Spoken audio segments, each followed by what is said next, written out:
buenas tardes. Es un placer estar aquí. Quiero dar las gracias a la Fundación Mapfre y en especial a Ignacio González Casasnovas, director de proyectos culturales de la Fundación Mapfre. Y bueno, en primer lugar quería hacer brevemente un comentario sobre el subtítulo, ¿no? Porque cada uno de estos encuentros ha tenido un subtítulo y el nuestro es Literatura entre generaciones, ¿no? Y a mí me parece interesante porque muchas veces, incluso dentro de una misma generación, de un grupo literario, hay una especie de discrepancias o de diferencias, ¿no? Que, por contar una anécdota, hay una antología del relato contemporáneo español en la que yo estaba junto con 30 y tantos otros escritores. Y era muy curioso porque cada uno tenía una especie de poética del relato y uno decía que era vanguardista, el otro era clásico, el otro... Y entonces yo pensaba, bueno, pero por debajo de todas esas diferencias estará el que tenemos en común ser capaces de poner en pie una historia, ¿no?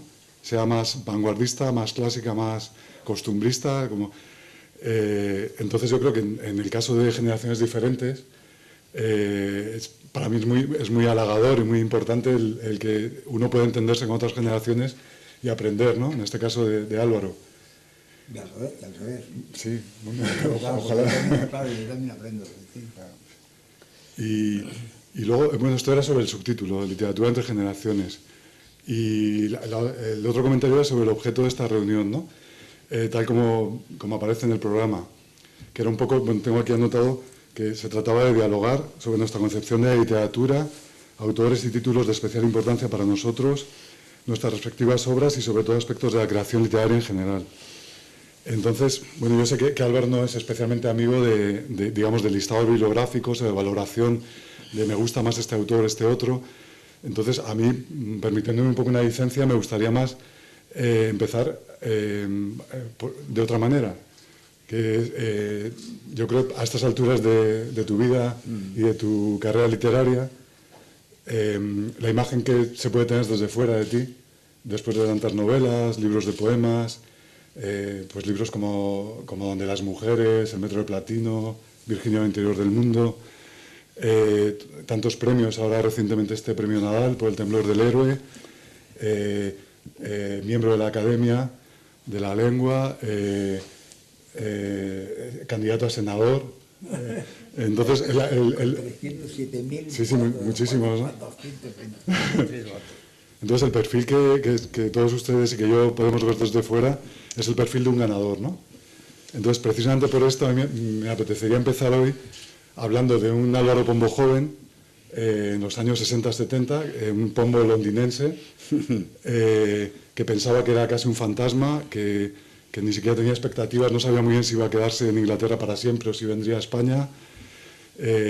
Escribía unos poemas que no sabía si se iban a publicar o no. En aquella época escribió unos relatos sobre la falta de sustancia, que era un poco el estado, yo creo que en el que él se vivía, ¿no? La falta de sustancia. Entonces, a mí me parece muy interesante pues, hablar de ese Pombo que hacía trabajos diversos, que trabajaba en un banco, en un sótano de un banco, que leía a Rilke, que daba paseos, que leía a Eliot. Entonces, empezar por aquí, no por el triunfador, sino por los orígenes, ¿no? de Álvaro Pombo. Y una cosa para complementar lo que acabas de decir, que es que Ernesto y yo, los dos procedemos, no venimos de la literatura, no venimos de la historia de la literatura o de la filología, sino de la filosofía. Sí. Y entonces, claro, somos lo que nos interesa, digamos, de los autores, y eso se ve muy bien en los estudios literarios que Ernesto hace, son realmente estudios existenciales, o como se quieran llamar, estudios biográfico-existenciales, que porque realmente es que uno viene un poco de las cosas que estudió de joven. Claro. Y nosotros de joven estudiamos a Dilthey y a Heidegger, ¿no? Únicamente para confirmar esta idea de... Sí. A mí es que me interesaba esta idea tuya de ser telefonista de un banco, por ejemplo, y estar en un sótano haciendo unos poemas, ¿no? Claro. Claro, yo sí, es verdad que no era un triunfador y tardé mucho tiempo en conseguir publicar las cosas. Cuando llegué a España tenía ya casi 40 años y efectivamente en Inglaterra pues hice muchas cosas. Bueno, fui cleaner, por horas, fui cleaner por horas, iba por la mañana y por la tarde, hacía 4 horas y 4 horas. Y eso durante muchos años. Y después el mejor empleo que tuve fue de switchboard operator en el Banco Urquijo Limited. Y entonces yo llamé había terminado la carrera, entonces llamé por teléfono porque miraba y claro, había en el Evening Standard pues había muchos empleos, ¿no? Pues managers y de esto y lo otro. Y yo viví al final switchboard operator. Yo llamé para pedir ese empleo porque claro, es lo único de banco que sabía. Quiero decir, hablar por teléfono. Entonces sabía la lengua, lo que quiero decir que sabía hablar la lengua. Y entonces hablé con una chica que conocí, que era la secretaria del jefe de personal, que se llamaba Yvonne. Y cuando le dije ¿qué títulos tiene usted? I think you're too well qualified for switchboard operator. Yo creo que está usted demasiado bien cualificado, demasiado bueno para switchboard operator. Yo pensé que no, yo me aterré, digo, no me va a dar el empleo por tener 2 títulos de filosofía y letras, figúrate.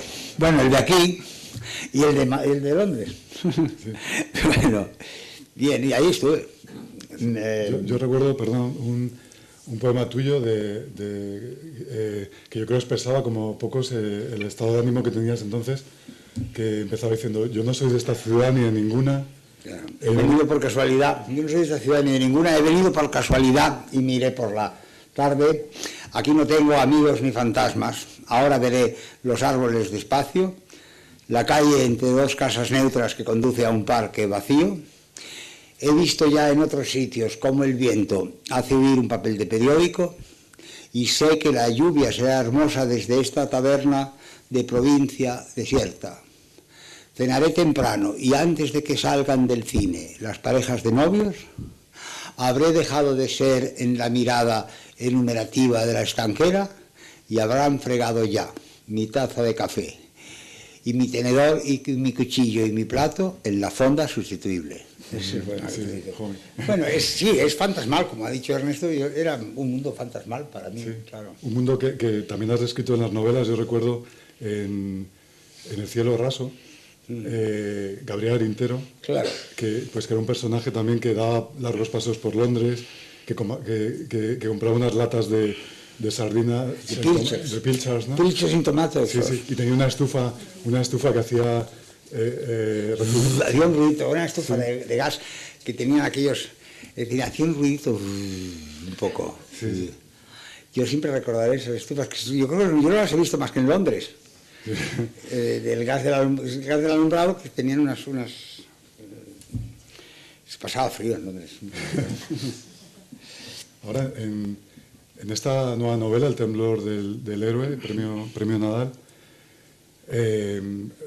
se ha dicho mucho, claro, El temblor del héroe, un libro sobre un héroe o varios héroes, pero a mí me parece que más que una novela sobre el heroísmo, que también es un tema de la novela, es una novela sobre el entusiasmo y qué le ocurre a las personas si pierden el entusiasmo, ¿no? Entonces, por ejemplo, Román, el protagonista, que ha sido un antiguo profesor de filosofía, que ha animado a mucha gente mientras estaba en activo, y nos encontramos con un personaje desinflado, retirado, recluido, ¿no? Como muchos personajes tuyos, que siente que ya no se refleja en... Él tenía mucha elocuencia y se veía de alguna manera reflejado en la respuesta afectiva que tenía de sus alumnos, ¿no? Entonces, ¿tú crees que es una novela sobre la pérdida del entusiasmo y si se puede vivir dignamente sin entusiasmo? Es complicado, por ejemplo, vamos a ver, no hace falta que el entusiasmo sea un don de la ebriedad. A veces se piensa que el entusiasmo es un don de la ebriedad, estar, como digamos, exaltado. Y puede haber, por ejemplo, un entusiasmo, digamos, interior. Por ejemplo, una sobria ebriedad. Frente al don de la ebriedad, en el sentido, digamos, de beber o estar, digamos, muy eufórico, puede haber una sobria ebriedad, una ebriedad sobria, pero yo creo que es difícil vivir sin entusiasmo. Porque, porque el mundo se apaga. Lo que le pasa a este personaje, a Román, es que ve un mundo, ve el mundo con lucidez, pero un mundo deslucido. La lucidez le hace ver un mundo deslucido. Sí, de hecho, perdona, al comienzo de la novela hay un antiguo alumno, Eugenio, que va a visitar a su viejo profesor esperando que de alguna manera, pese al retiro, siga produciendo incluso unas memorias y este alumno espera la respuesta afectiva que tenía hace años de su profesor y no la encuentra, ¿no? Y entonces se queda desolado, ¿no? Por encontrarlo en este estado. Yo creo que la primera frase que se dice en el libro es, me parece que es, querías verme. Ahora que me ves, ¿qué ves? Le pregunta a su antiguo alumno. Sí. Y entonces lo que ve Eugenio es una cosa desconsoladora un poco, porque es un hombre que ha perdido...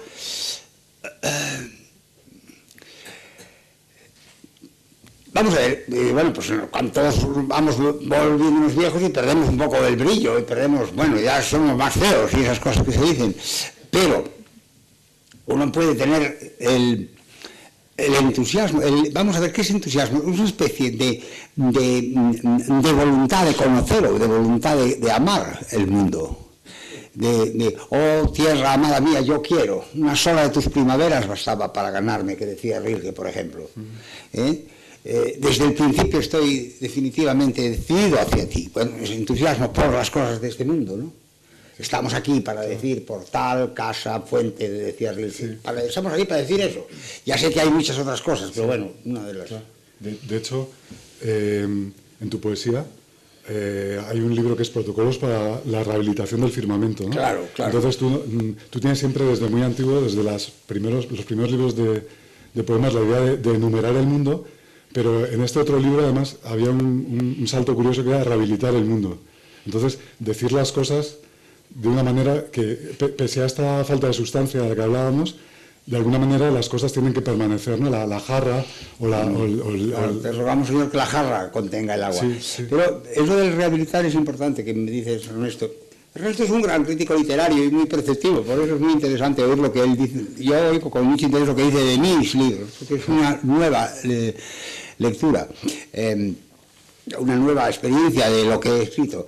Pero bueno, lo de la rehabilitación es que en realidad los héroes que me dices tú, que sé que lo piensas, sí. Los héroes de este libro quizás no sea ni Román, que empezó siendo el héroe, pero que luego no es el héroe, ni Héctor, que es el joven héroe, sino, por ejemplo, Eugenio y Elena, que son traumatólogos, son médicos, son discípulos de un filósofo, pero que son médicos, son traumatólogos, que son el traumatólogo realmente lo que hace es rehabilitar los huesos y el esqueleto. Sí, sí, sí. Tú dices que son esos protagonistas y yo es que creo que tienes razón. Sí. Lo que pasa es que son protagonistas muy invisibles, quizá. Son héroes invisibles. Quizá los héroes son invisibles. Sí. Otra cuestión que quería comentar contigo, en todos tus libros, y tus lectores lo conocen bien, hay un gran amor por la filosofía e incluso por la teología, ¿no? Sí. Sin embargo, una cosa que choca es tu capacidad para estos metalenguajes, digamos, pero también para los coloquialismos y para estar en el mundo real, ¿no? Entonces yo tenía aquí anotado de esta última novela, del Temblor del Héroe, que estás muy en el mundo, digamos, ¿no? Porque dices, en un momento de la novela dices, es mediodía en ese Madrid de oficinas y ejecutivos gimnásticos. Un Madrid menor desconcertado por la crisis económica. Aquí haces también referencia a los chats, a lo digital, incluso a la expresión rayarse. Los jóvenes, claro. no te rayes. A la provisionalidad de los trabajos de los jóvenes, ¿no? Y, por ejemplo, Nekane Carrasco, que es una amiga de Elena, de la traumatóloga, las dos toman café a la sombra de la Torre Picasso y añades, en el Madrid insustancial de la crisis del PSOE y los ejecutivos agresivos. Entonces, de alguna manera, siempre enmarcas o engarzas tus historias en el mundo real, ¿no? Te gusta hablar del momento actual, ¿no? Sí, porque eso en eso estamos un poco, Ernesto y yo, un poco en una línea, digamos, de realismo, no de costumbrismo quizá, pero sí de buscar un marco, por mucho que se hable de muchas cosas luego, de buscar un marco realista a los relatos. A mí, por ejemplo, me parece lo mejor, por ejemplo, de Almodóvar. Me parece lo mejor de Almodóvar el surrealismo, que en cierto modo inventaba la realidad, pero que uno la reconocía. Uno reconoce a lo almodovariano en frases que la gente dice, pero esto es Almodóvar. No, esto es lo que así se habla. A mí eso me parece bueno, yo doy muy... Y también, pues, él está encuadrado en el mundo real de hoy de Madrid ahora mismo. Es un Madrid donde sería... Es un Madrid donde estamos viviendo una situación tan difícil y tan complicada, viejos y jóvenes y todos, que realmente se es indigno acobardarse. No podemos acobardarnos. Y es, por ejemplo, por la crítica que en esta novela se hace a Román, es porque Román se ha achicado. Empezó con el furor heroico, queriendo conocer a Dios y la verdad y el bien, y se ha achicado, se ha reducido a convertirse en una especie de persona hedonista y curiosea. Sí. Bueno, uno no puede achicarse, estamos en una situación tan agobiante, todos nosotros, todos ustedes y nosotros y todos, que no podemos arrugarnos, que se dice, ni rayarnos. Otro asunto, pese a que a veces has hecho novelas que se puede decir de aventuras, porque hiciste una novela sobre las cruzadas. Claro, era una novela de aventuras. La cuadratura del círculo. Bueno, y recientemente la última. Y había batallas. Sí, había muchas batallas. Batallas con espadas y con caballos. Sí. Y muchas patrullas y muchas... Claro, pero la gente cree que solo escribo novelas filosóficas. Sí. Y estas son novelas... Esto es lo que te voy a comentar, que claro. la anterior novela, antes de este premio Nadal, El temblor del héroe, era la previa muerte del lugarteniente Aluf.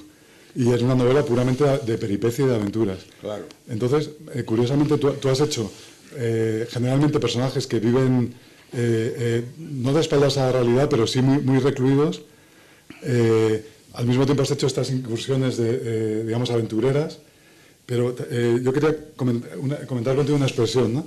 Tus personajes viven en un noli fora sire, que es una expresión de San Agustín que tú no vayas fuera, que has utilizado en la poesía y en la prosa.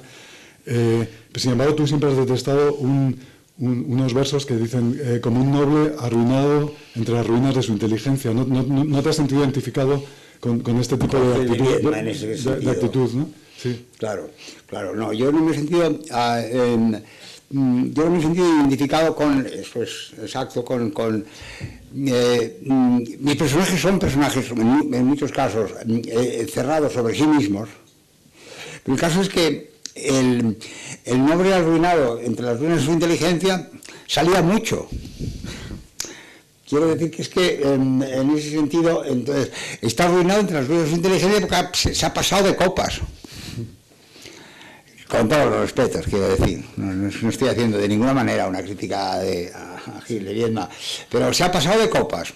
Claro, llega con el ojerón puesto y se mira en el espejo y se siente como un noble arruinado entre las ruinas de su inteligencia. Y yo siempre gruño y digo, ¿por qué no estudia teoría de conjuntos, por ejemplo? Eso es una cosa que despeja mucho. Es una cosa que despeja realmente mucho, teoría de conjuntos. Y te quita de las copas un poco. Pero bueno, no, pero mis personajes sí son personajes muy, y sobre todo los intelectuales, quizá, más que los otros, son personas que han tomado muy en serio lo contrario. Decía Antonio Machado, no es ya mi grave enigma este semblante que en el íntimo espejo se recrea, sino el misterio de tu voz amante. Bueno, yo creo que esto expresa muy bien lo que yo quiero decir, aunque yo mismo no lo haga. Yo durante muchos años he creído que mi grave enigma era este semblante, mi semblante, que se recrea, dice él, efectivamente, Por ejemplo, yo siempre he sido muy crítico en esta línea de un texto de Cernuda, que es un gran poeta sin duda, y que a mí me gusta mucho, que decía, bien sé yo que esta imagen, bien sé yo que esta imagen fija siempre en la mente, no eres tú, sino sombra del amor que en mí existe. Mal. Poema precioso, pero sin embargo mal. Porque tú, bien sé yo que la imagen sí, claro, la imagen sí es del amor que en él existe, pero no la persona. Y aquí hay una confusión en la que los intelectuales o las personas introvertidas, los cánceres, como yo soy cáncer, los cánceres como yo incurrimos con facilidad en una especie de volvernos sobre nosotros mismos. Eso está ahí criticado, sí. Quería preguntarte por Román, por tu profesor protagonista, que la situación en la que lo colocas al principio de la narración, dices que realmente en un mundo franquista como el que él vivió, él se comprometió más con la verdad que con la política, ¿no? Entonces, dices que no era ni franquista ni antifranquista, y dices, y hay un momento que me chocó, ¿no? Lo anoté aquí, que tú dices, con Franco se yuguló el acontecer. Podías vivir con lucidez y tener una segunda residencia de verano en Benidorm. Y también dices cosas como este burdo tiempo democrático y sin héroes. Y hablas incluso de un Román preconstitucional, ¿no? Entonces, junto con todo esto, en el libro también defiendes que hubo entusiasmo intelectual y grandes figuras a pesar del franquismo o en pleno franquismo. Esto sí lo crees, ¿no? Yo lo creo definitivamente, sí. Una de esas grandes figuras no fue precisamente Franco. Pero, sin embargo, en los tiempos... Pero, quiero decir, yo siempre menciono, en este libro menciono a una de las personas que me fueron importantes para mí, que fue un profesor de Historia Geográfica, Osvaldo Márquez. Y bueno, siempre menciono a José María Cajigal, que es el fundador del INEF, que era un intelectual, y que convirtió el deporte de aquello del que se hacía la gimnasia del sueco Linde. La gimnasia nos fortifica y nos instruye, y hacíamos todos así en las cosas, nos convirtió en el INEF, por ejemplo, y pues por ejemplo José Luis Aranguren, por citar solamente tres nombres ahora mismo, pero fueron verdaderas. O cuando hoy en día yo releo las obras completas de José Luis Aranguren, me admira la contemporaneidad, la actualidad de todo lo que estaba escribiendo en los años 70, antes del cambio de régimen y antes de todo. De manera que yo sí creo que hubo una vida intelectual importante, e incluso dentro de la España, dentro del exilio interior, como se decía, creo que la hubo. Pero ahora todo el mundo me acusa de haber dicho en el tuit o en alguna parte que a España necesita un canciller de hierro. Bueno, debí de decirlo en un momento, debí de decirlo en Chile, quizá, de alguna manera. Por eso no me acuerdas de haberlo dicho. No, pero puedo, yo a veces digo cosas absurdas, sí. O sea, quiero decir, yo no soy realmente, no fui franquista de ninguna manera. Pero sí he dicho que en aquella que sí tenía sus cosas el régimen. Madre de Dios, ya entramos. Ahora en el tweet solo sale eso. Ahora al tuitearse toda esta conferencia, todas las cosas excelentes que hemos estado diciendo tú y yo no saldrán. Solo saldrá el canciller de hierro y Franco.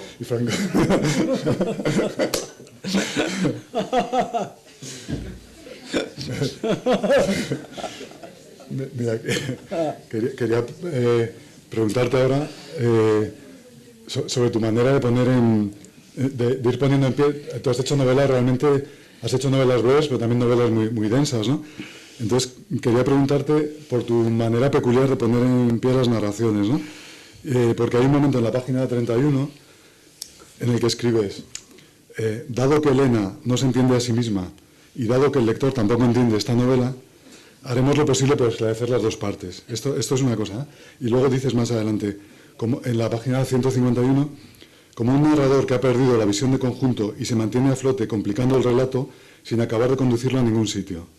Entonces, yo me acordé de una reflexión de Javier Marías que decía que realmente los narradores nunca tienen previamente la novela en la cabeza, sino que van averiguando la novela que escriben conforme la escriben.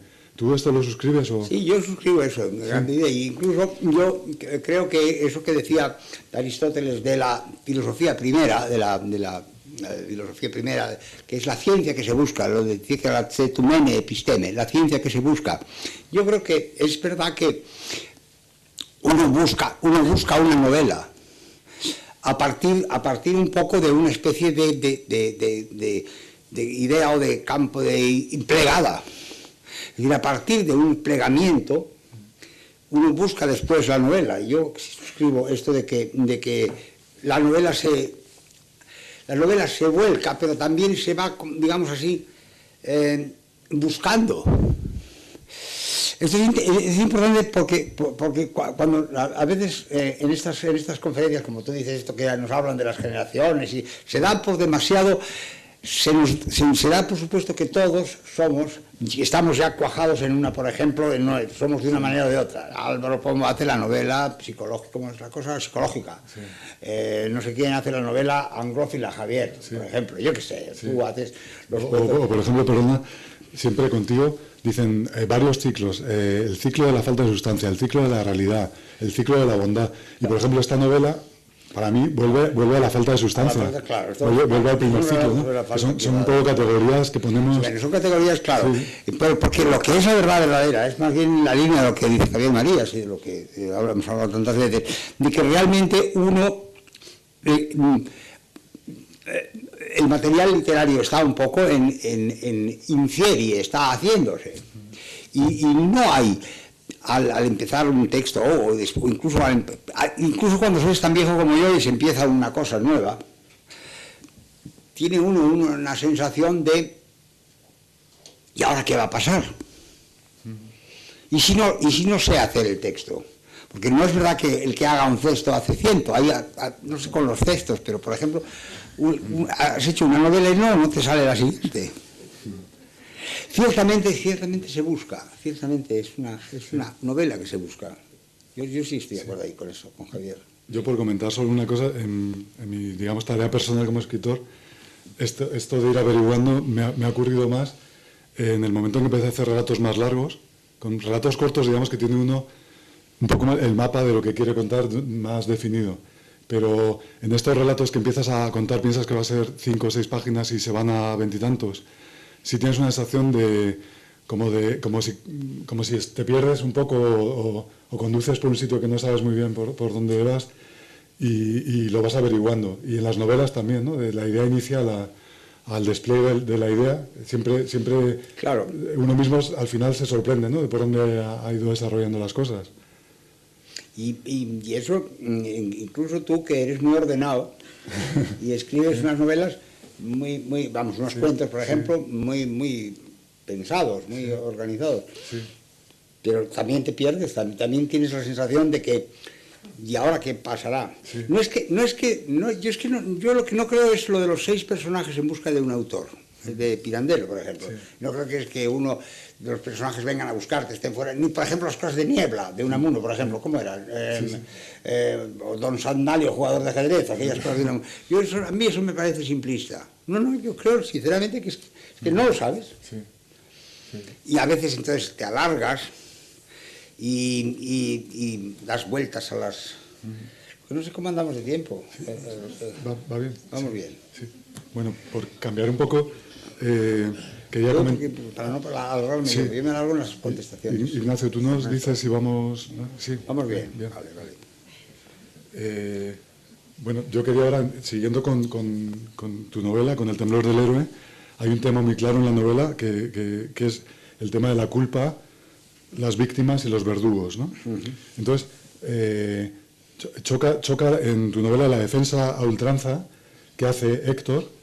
Héctor es la víctima. Héctor, que es la víctima, hace una defensa más allá digamos, de la lógica, de Bernardo, que fue un profesor, bueno, no desvelo nada de la novela por contar esto. No desvelas nada, no importa. Que era pederasta. Este chico era la víctima cuando tenía 13 años hasta los 16 años y sin embargo en la edad adulta, digamos, vuelve a tratar a su verdugo y no solo lo vuelve a tratar, sino que se las arregla para meterlo en casa, digamos, le fía en el alquiler, entonces incluso le admira a su manera, ¿no? Entonces, yo alguna vez he hablado contigo de este tema, y me gustaría saber que tú lo comentaras, que es el tema del arrepentimiento y el cambio espiritual, ¿no? ¿Prescriben ciertas faltas o es posible, tú crees que es posible el arrepentimiento en bueno, yo ciertos creo casos? Que es muy difícil el arrepentimiento, y por eso los filósofos medievales, antes de preguntarse qué es el arrepentimiento, la primera pregunta era ansit, si es posible, porque ese es uno de esos sentimientos que a todos se nos plantea. ¿Puede uno arrepentirse?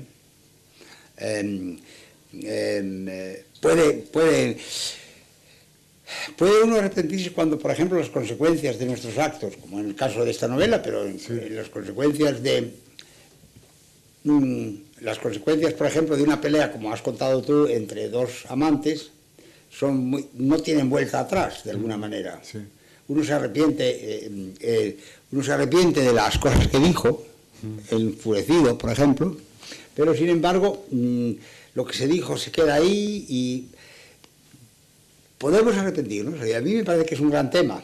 No sé si lo he desarrollado del todo bien o no en esta novela o en otras, pero yo creo que a mí me parece que es muy difícil el arrepentimiento.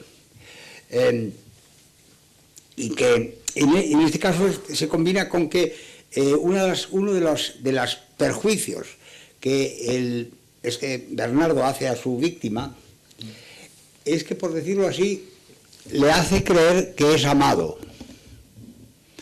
Le hace creer que realmente le quiere.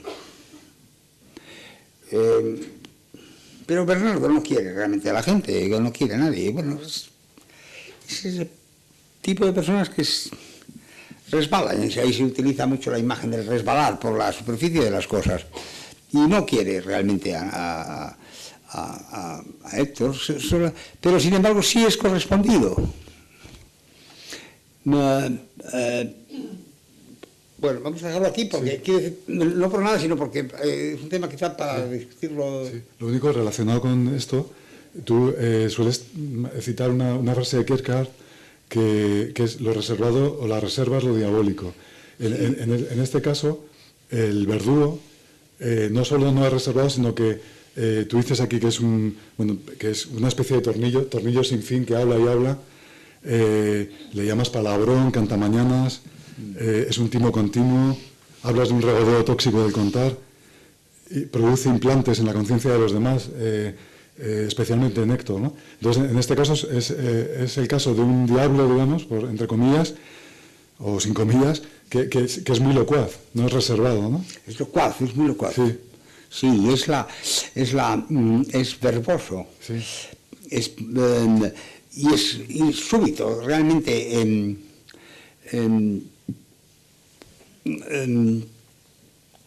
Yo sí creo que he descrito ahí una especie de locuacidad desatada y dirigida realmente hacia la posesión. Realmente la idea de Bernardo es poseer por lo menos a una persona, poseer, por ejemplo, a este Héctor. Y yo creo que es una posesión diabólica, digamos así. Sí, sí. De hecho, perdón, hay un momento de la novela que le dice: tú sabes, Héctor, por qué yo no puedo dejarte en paz, porque eres mi oyente. Entonces, de alguna manera se refleja siempre, es una especie de secuestro para siempre, ¿no?, de su oyente. A mí sí que me parece que eso es verdad, ¿eh? Quiero decir, a mí sí me parece que eso es una posibilidad que... es decir, lo que nos asusta de los casos de pederastia que leemos en los periódicos y que vemos, lo que nos asusta es porque siempre nos asusta, a mí por lo menos, nos asusta los casos de corrupción de menores que están relacionados con la enseñanza. Porque la situación pedagógica, la situación de la pedagógica es una situación muy delicada. Los niños realmente, todos los que aquí tenéis niños jóvenes, o bueno, por vosotros, que tenéis críos pequeños, y vamos, y que a quienes enseñáis cosas, es una situación de gran delicadeza, porque realmente sí es estar produciéndose la nurtura, que decía. La nurtura, es decir, no solamente la nurtura, es la formación de todos los sistemas de ocurrencias y de inclinaciones y de afectos que van a dar después al hombre completo. Y entonces, por eso nos parece grave y por eso nos parece que no se puede hacer muchos juegos de palabras, que con estas cosas hay que llamarlas, considerar que son delitos y que no se responde ante Dios, se responde ante la sociedad, quiero decir, con independencia se responde sobre todo ante las víctimas, y que son delitos que además no tienen vuelta atrás, que pasa un poco como pasa con lo de los crímenes de Tarras o de quien sea, bueno, una vez que has matado a una persona ya no hay vuelta atrás, no se puede. Por eso yo muchos años he escrito y he dicho que el único arrepentimiento posible es el del suicida, el suicidio. Quiere decir, yo no puedo ser perdonado porque he quitado, por ejemplo, la vida a otra persona. Entonces la única solución sería el suicidio. Esto naturalmente es muy exagerado, pero sí que se comprende bien lo que quiero decir yo creo con esto. Yo, quería comentarte también el temblor del héroe. Bueno, Héctor es un héroe. Sin embargo es curioso porque hay dos cosas que ocurren en la novela. Una, la brutalidad final de Héctor, que lo aleja de la ética, digamos, de un héroe. Y después la negativa al recuerdo, ¿no? Hay un deseo final de no dejar que se recuerde, que es lo propio de los héroes, es ser recordados, ¿no? Claro. Entonces me acordé, al leer el libro, me acordé de un poema tuyo de Variaciones, que en un momento dices, bueno, aquí en la novela, al hablar de Héctor, dices, secuela, memoria abajo, hacia atrás, hacia el fresco olvido. Y en estos poemas del año 76... Y quien secuela es Héctor. La imposibilidad del recuerdo, ¿no?, de Héctor. Pero ya en el año 77, en Variaciones, tú escribes: nunca ninguna fuente permaneció un instante, nunca ninguna cosa sólida permaneció constante, ni de mí ni de nadie hubo vestigio alguno. ¿No es esta idea de la disolución, ¿no?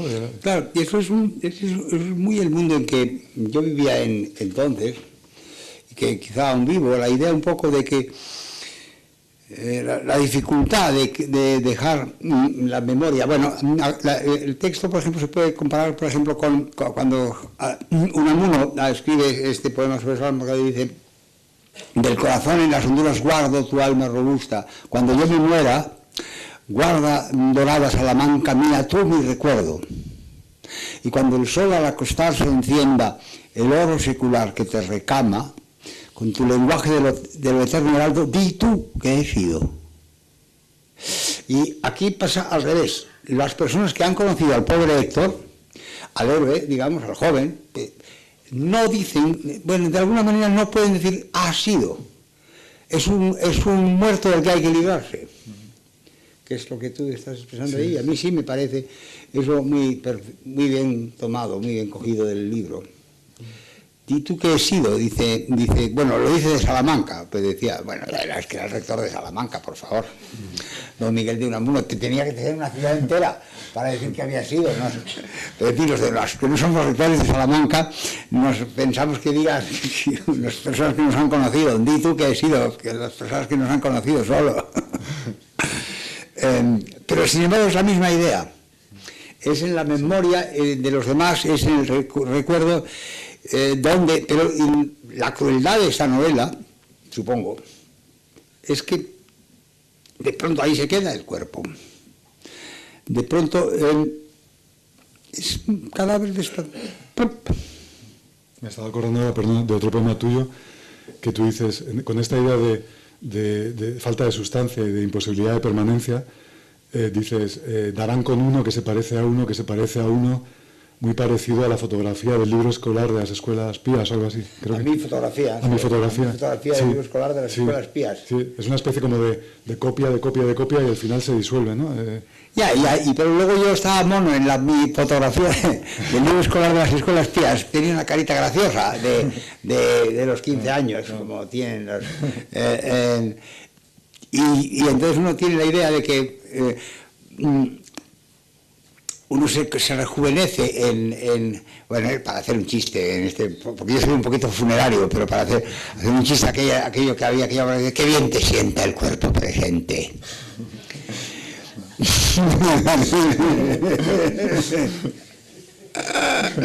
Uno tiene la idea de que cuando uno se pone está con las manitas así, recupera la belleza de la juventud, por calvo que esté. Estas son tontadas funerarias que yo digo, pero no tienen. Pero vamos, ciertamente aquí el despego, el desapego, es que todos realmente, y sobre todo el más culpable de todos, no es casi Bernardo, que es realmente un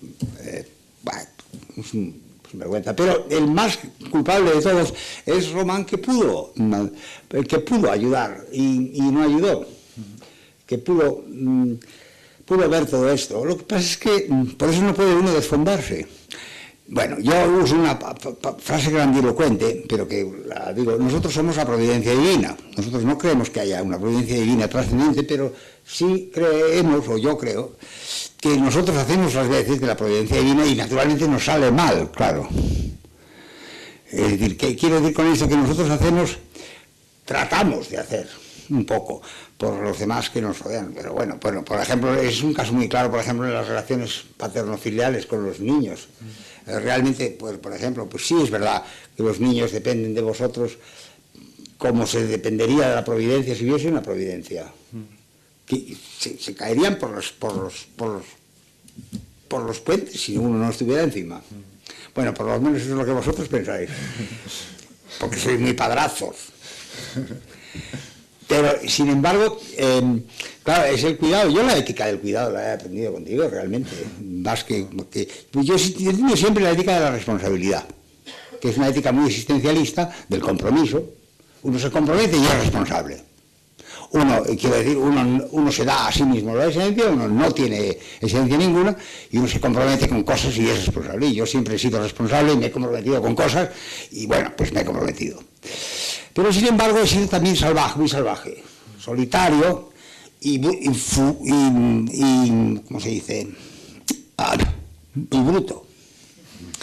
Y entonces la ética del cuidado es una cosa que yo he aprendido desde luego con Ernesto, claro, viendo cómo cuida a su familia y a sus hijos y parientes en general, y a mí mismo también, quiero decir. Y por eso en ese poema que has citado tú antes, que es te rogamos, Señor, que la jarra contenga el agua, que ya sé que es muy, digamos, anticuado, porque quiero decir, es la idea un poco de la creatio continua, es la idea un poco de que hay un ser que sostiene el ser, que sostiene a los entes, en un estado de creación continua. Si no nos sostuviese, vamos a decirlo así, si el Creador, si Dios no sostuviese la jarra íntegra, si no mantuviese la integridad de la jarra no contendría el agua y no podríamos beber el agua. Se dice 3 veces, te rogamos, Señor, que la jarra contenga el agua, te rogamos, Señor, que la jarra contenga el agua, te rogamos, Señor, que la jarra contenga el agua ahora y en la hora de nuestra exaltación, es decir, también de nuestra muerte, porque la muerte es como una exaltación. Bueno, que esté clara, bueno, la jarra, quiero decir, pero ese Señor al que se hace referencia ahí en realidad somos nosotros mismos, que sostenemos el mundo, pero lo sostenemos como podemos, a veces mal. Por conectar un poco tus libros y los míos,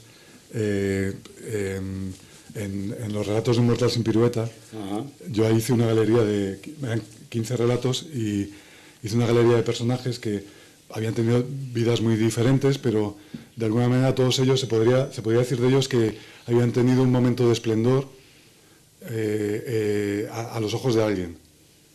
Y en el caso de tu novela... Pero eso es muy importante, por ejemplo, eso está muy presente en Un Mortal sin Pirueta, está muy presente la idea de... Porque es que, verás, si no fuéramos, la implicación de tus cuentos es, si no tuviéramos a ojos de alguien, por lo menos una vez en la vida, un momento de resplandor en que fuéramos casi divinos, alguien tiene que vernos como no nos viera antes nadie, como no nos viera nadie antes. Esa cosa que dices, un puro conocer te dio la vida, bueno, un puro ser vistos como, bueno, conoceréis como sois conocidos, ¿qué? Bueno, y curiosamente tú en tu novela le atribuyes a tus personajes, pueden ser algunos más simpáticos o más antipáticos, como el caso de Bernardo, que realmente es el retrato final. Bernardo es simpático. Es simpático. Es malo. Sí, pero de alguna manera a todos les permites tener un furor heroico que dices tú, o un momento de entusiasmo, y es chocante que un personaje como Eduardo, este homosexual mayor que se dedica a las antigüedades, al final de su vida, antes de un momento de violencia, le da tiempo a recordar un veraneo, unos veranos de los campos de Castilla, de las eras, de los trillos. Entonces hay un momento poético en el que dice, bueno, él también tuvo su furor heroico o su temblor del héroe, ¿no? Porque furor heroico, sí. Porque furor heroico realmente es ese momento en que las criaturas finitas, tenemos la sensación de que estamos más allá de nosotros mismos, en algo resplandeciente, que puede ser una era en agosto. Sí. Bueno, en el caso, perdón, de los traumatólogos, finalmente su furor heroico es la manera de cuidar a sus pacientes, ¿no? La cura. ¿no? El cuidado. Sí. La cura. Sí. Yo supongo que he puesto traumatólogos porque ahora yo estoy muy interesado en que me curen a mí, pero bueno, quiero decir, yo no me he dado cuenta de el mucho hueso que hay, lo muy de huesos que estamos hechos. Bueno, que tú tienes un momento que se puede tomar por cómico en la novela, que es cuando Bernardo visita a Elena, la traumatóloga, y habla de ella, nada menos que en términos de Santo Tomás, de la rehabilitación de los cuerpos en hueso también, ¿no? Entonces hay una mezcla de teología y traumatología, ¿no? Teología ficción, hay que decirlo, porque realmente lo que Santo Tomás dice es la rehabilitación de los cuerpos después de la muerte. Sí, la frase tuya es sobre si el hombre será reparado en todos sus miembros al resucitar, ¿no? Al resucitar o al curarse, ¿no? Eran espléndidos, hay que reconocer que eran espléndidos, sistemáticamente. Hay un momento en que Santo Tomás de Aquino, en la Suma Teológica, se pregunta ese asunto. Claro, y todas las personas que vamos teniendo años ya y reumas y cosas, o que hemos tenido accidentes, o como los corredores que habéis tenido lesiones graves en las rodillas, o sencillamente que las personas que han tenido, yo qué sé, todos hemos tenido cosas.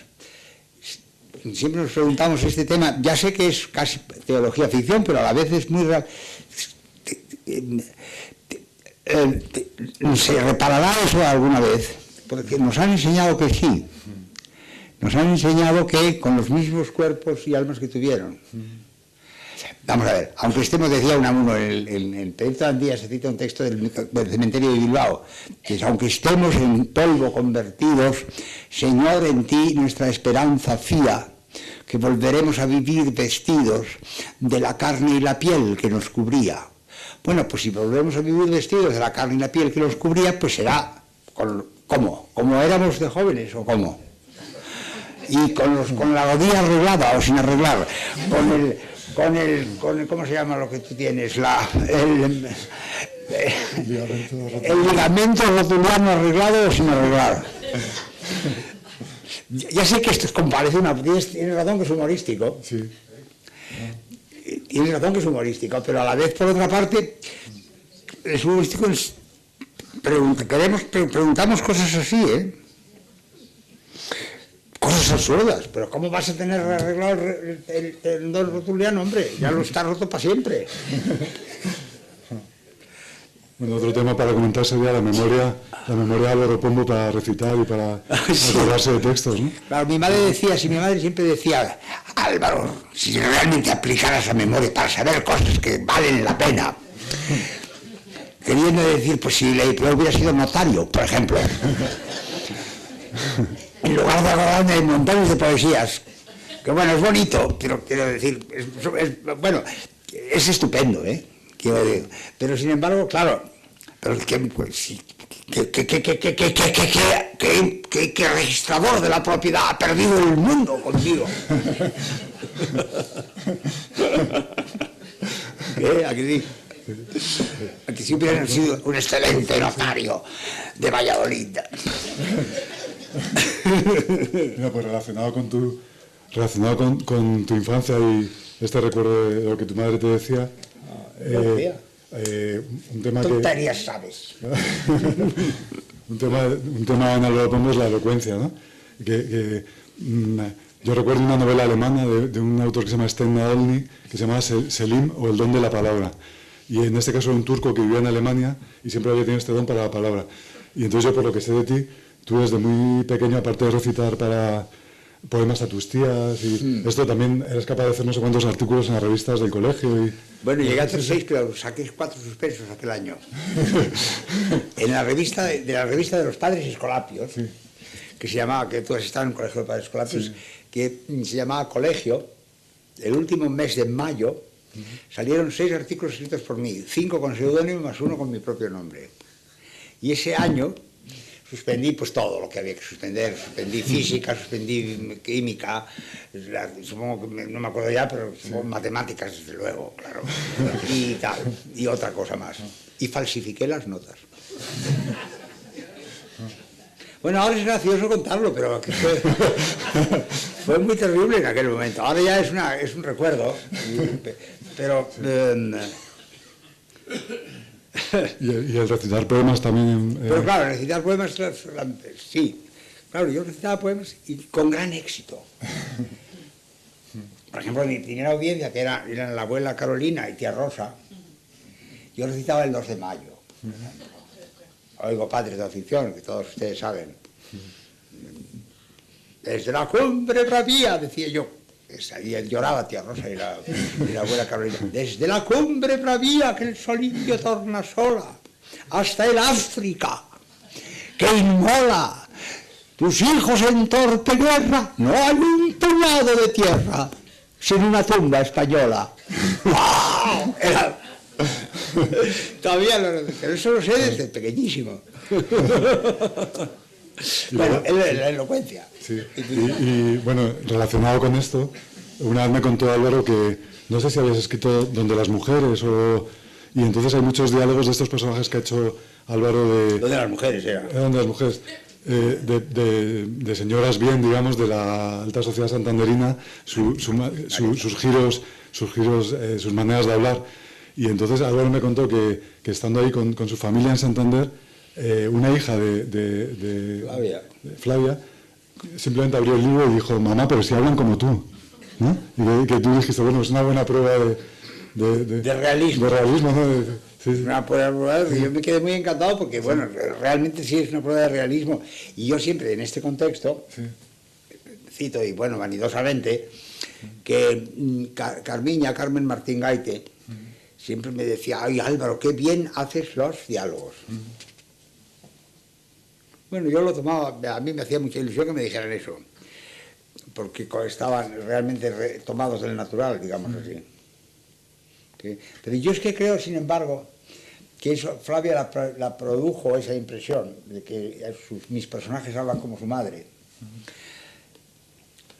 Porque es que, vamos a ver, eso es una cosa curiosa. Realmente no hablan como su madre del todo, pero sin embargo sí hay una especie de hibridación entre la realidad y el modo de hablar con que yo hablo. En parte es una imitación, es una mímesis, pero en parte también es una especie de, ¿cómo diríamos? Es una especie de proyección. seguro que dirían así las cosas. Sí. ¿Qué? Seguro que le dirían las cosas. Seguro que a un personaje de estas características diría cosas así. Digo yo. Una cosa, hay una frase, una definición que tú siempre has tenido muy presente la filosofía en tus libros, y hay una definición, yo como filósofo me ha parecido muy bonita, en la página 137, que dices, la filosofía es ante todo un lenguaje sobreabundante, excesivo y poético. Que me ha parecido una definición preciosa de filosofía. Es que los filósofos si lo oyeran, y los filósofos que hay en esta sala, se enfadarán muchísimo porque dirán, ¿cómo que es eso la filosofía? La filosofía no es un lenguaje sobreabundante, excesivo y poético, es un lenguaje claro y preciso. Y la sobreabundancia y lo excesivo y lo poético le viene a la filosofía espúreamente, dirían, por la contaminación con la teología por un lado y con la poesía por otro. Porque claro, quiero decir, Platón lo decía.